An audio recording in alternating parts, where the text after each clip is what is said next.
Sinisindihan na ang fuse ng dinamita nang humangi ng malakas na akala mo ay may ipo-ipo.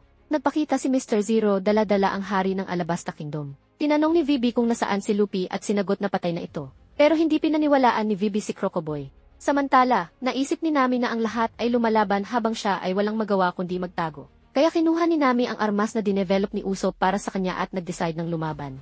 Nang biglang umatake si Miss Double Finger at tinamaan si Nami sa balikat, gumawa ng pinto si Spike Girl sa pader at lumabas dito ng pakembot-kembot pa. Inisip ni Nami kung saan galing ang mga spike, kaya pinagyabang ng kalaban ang kanyang abilidad na kaya niyang magpalabas ng mga spike sa kahit anong parte ng kanyang katawan.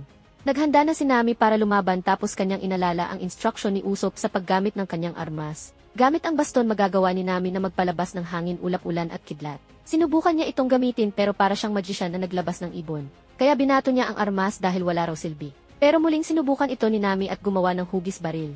Pinaputok niya ito pero bulaklak lang ang lumabas. Kaya na-stress na si Nami sa mga nangyayari. Pinagkamalan pang nasisiraan ng bait ni Miss Double Finger. Samantala sinubukan ng mga gwardya na pumasok sa palasyo. Pero ginamit ni Robin ang kanyang ability at naglabas ng mga kamay sa pinto. Inatake ng mga kamay ang mga kawal at nahulog sa hagdan. Nag-decide naman na si Crocoboy na harapin si Vivi dala-dala ang hari. Nagumpisa ng umatake si Spike Girl at nagpakita naman ng dodging skill si Nami. Kaya sinabihan siya na wag nang maglaban. Subalit kanya itong inapilahan at binasa ang instruction ni Usopp. Nagulat si Nami nang makita na ang ibon ang kanyang hawak dahil nahulog ni Nami ang kanyang baston. Binalik naman ni Spike Girl ang baston para makagawa ulit si Nami ng kanyang magic tricks. Dinampot ito ni Nami at sinubukang magpalabas ng kidlat. Pero naging kingkoy na naman ang kinalabasan ng kanyang atake. Kaya nainis na si Spike Girl dahil sa mga corning magic tricks ni Nami. Tumakbo si Nami sa takot at nagtago nang may makita siya sa manual. Samantala gusto nang tapusin ni Spike Girl si Nami at nagpahulog ito pababa. Nakailag naman ang navigator pero nagpagulong-gulong ang kalaban, kaya naghanap siya ng kanyang pwedeng taguan. Tumalon siya sa bintana ng isang bahay at dali-dali naman siyang sinundan ng spike ball. Pero tinanggal niya ang kanyang balabal at ginamit ito para makaiwas sa atake ni Miss Double Finger. Pagbangon ni Spike Girl ay wala na si Nami sa paligid. Nagtago ang ating bida at masinsinang binasa ang nakasulat sa manual. Nabasa niya ang nakasulat sa likuran ng papel na maaring gamitin pang atake. Hinahanap ni Miss Double Finger si Nami pero kusa na itong nagpakita with confident at sabing handa na siyang harapin ang kalaban. Nagpalabas si Nami ng hot air ball, cool air ball at electric ball para gumawa ng atake. Samantala nagumpisa ng sumugod si Spike Girl pero tumakbo si Nami at binasa ulit ang manual. Nang biglang natusok sa paa si Nami at ito ay nadapa. Tatapusin na ni Spike Girl ang navigator. Kaya binato ito ni Nami pero kahit na nakadepensa tumilapon pa rin si Spike Girl sa malayo. Bumalik ang kanyang armas na parang bumerang na kahit siya ay hindi ito inaasahan. Na-realize ni Nami ang kakayahan ng kanyang baston. Bumangon si Spike Girl at pinagtakahan na ang armas ni Nami. Inatake ni Miss Double Finger ang nakatalikod na si Nami. Pero biglang naglaho ang katawan sa hangin na kinagulat ng kalaban.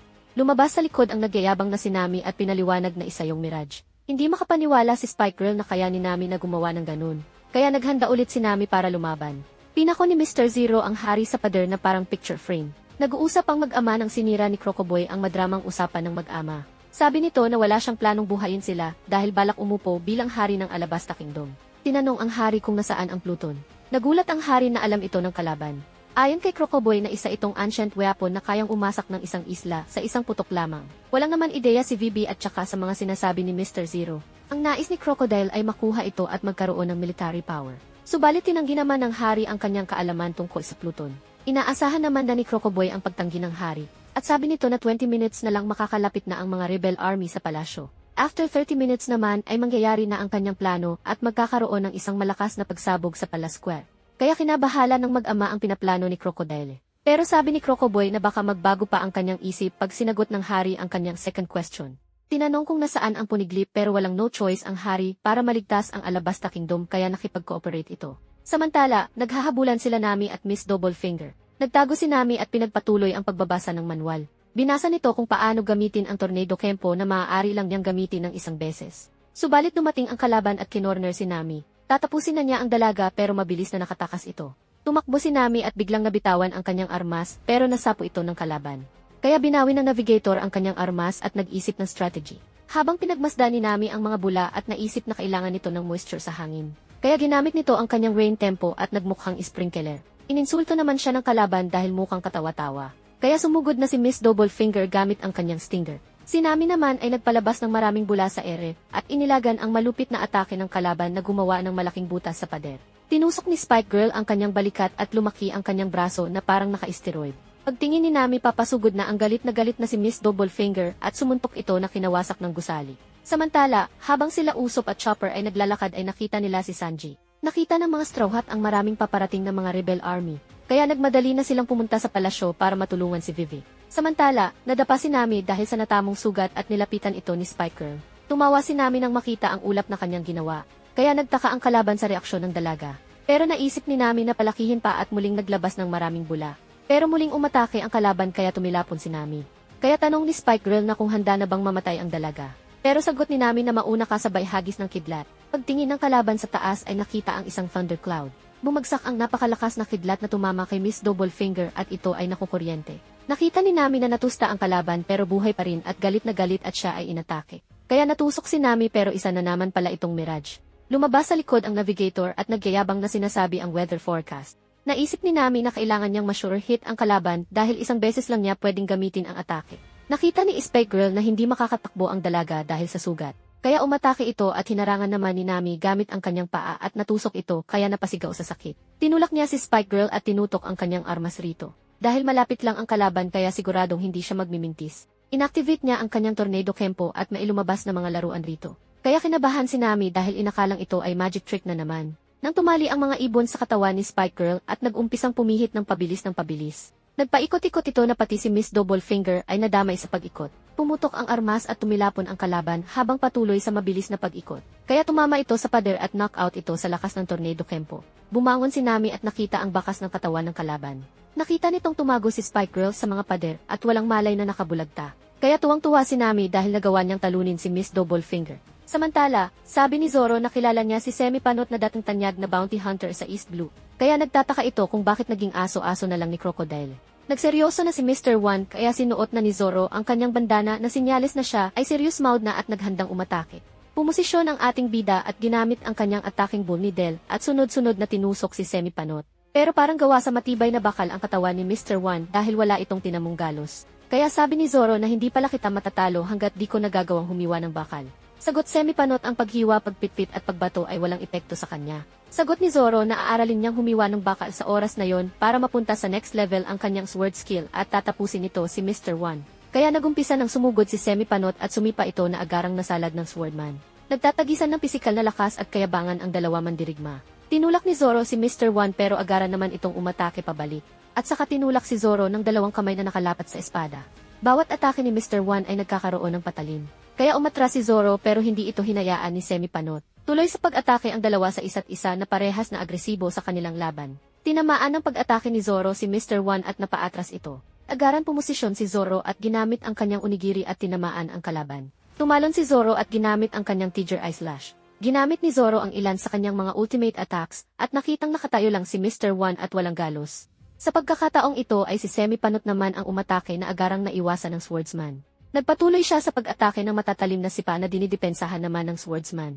Hanggang sa ginamit ni Mr. One ang kanyang sparkling daisy na sinalag ni Zoro. Pero nahiwa ang buong gusali sa 6 na piraso. Tinulak ni Semipanot sa pabagsak na gusali at nadaganan ang gumuhong gusali ang ating bida. Bumangon ang swordsman buhat-buhat ang isa malaking pader. Sabi ni Zoro na hindi kita tinatakot pero nangangako ako na hihiwa ako ng bakal at ikaw ay mamamatay. Binato ni Zoro ang dambuhalang pader sa kalaban. Ginamit ni Mr. One ang kanyang atomic box attack at nahiwa sa cubes ang pader. Sumugod si Zoro at gumawa ng surprise attack sa kalaban. Nagpaulan ng paghampas ng espada ang swordsman na sinasalag ni Mr. One gamit ang kanyang braso. Tinusok ng espada ni Zoro si Semipanot at muling umatake gamit ang dalawang espada. Tumama ang atake ni Zoro at napaatras lang ang taong bakal. Nagpahabol pa ulit si Zoro ng isa pang pag-atake na kanyang tinawag na crab grab. Pagtingin nito sa kalaban ay wala itong natamong galo sa kanyang mga atake. Nagkakainitan na ang dalawa at tumayo si Mr. One. Naglabas ito ng mga blades sa kanyang braso at gumawa ng grinder. Umatake si Zoro at sinabayan siya ni Semipanot. Kitang-kita ng swordsman ang napakabilis na pag-ikot ng grinder. Binuksan ni Mr. One ang depensa ni Zoro at pinatikim ng kanyang grinder. Kaya napaluhod si Zoro sa natamong atake at nakitang paparating na naman ang kalaban. Binigyan ni Mr. One ng atake si Zoro at ito ay tumilapon. Pinilit ng ating bida na makabangon at sumandal sa pader para hindi mahiwa ang kanyang likod. Kaya binigyan siya ng final blow ni Semipanot. Kasamang nahiwa ni Zoro ang pader na kanyang sinasandalan. Naglakad ng palayo si Mr. One nang nagkakrak ang pader. Gumuho at bumagsak ang napakaraming bato kay Zoro. Tuloy sa paglalakad palayo si Uno nang may napansin ito at napalingon sa likod. Nakita niya si Zoro na nakatayo, kaya gulat na gulat ito dahil buhay pa rin ang swordsman. Nagawang masense ni Zoro na kung saan babagsak ang mga bato at nakaiwas. Tapos alam din ni Zoro ang lokasyon ng kanyang espada na nasa ilalim ng isang bato at kanyang kinuha ito. Tinatanong ni Mr. One kung paanong buhay pa ang swordsman. Pero nagde-daydreaming pa rin si Zoro at hindi naririnig ang kalaban. Sinubukan niyang hiwain ang dahon pero hindi nahiwa. Kaya sinubukan niya sa bato at parang humiwa lang siya ng lech plan. Sa kanya sinabihan si Mr. One na hindi na siya didepensa, kaya umatake na ang kalaban at binalik niya sa kaluban ang kanyang espada. At saka siya pumosisyon para gamitin ang Lion Strike. Nagsabayan ang dalawa ng kanilang malupit na atake. Sa bandang huli parehas na nakatayo ang dalawa. Pagbalik ng espada sa kaluban ay nasugatan si Semipanot at napaluhod. Nagpasalamat si Zoro rito dahil nagawa niyang makarating sa next level. Kaya tanong ng taong bakal na ang diamante ba ang susunod na hihiwain ng ating bida. Pero sagot ni Zoro na hindi na kailangan. Dito na tuluyang natalo si Semipanot sa kamay ng mayabang na swordsman.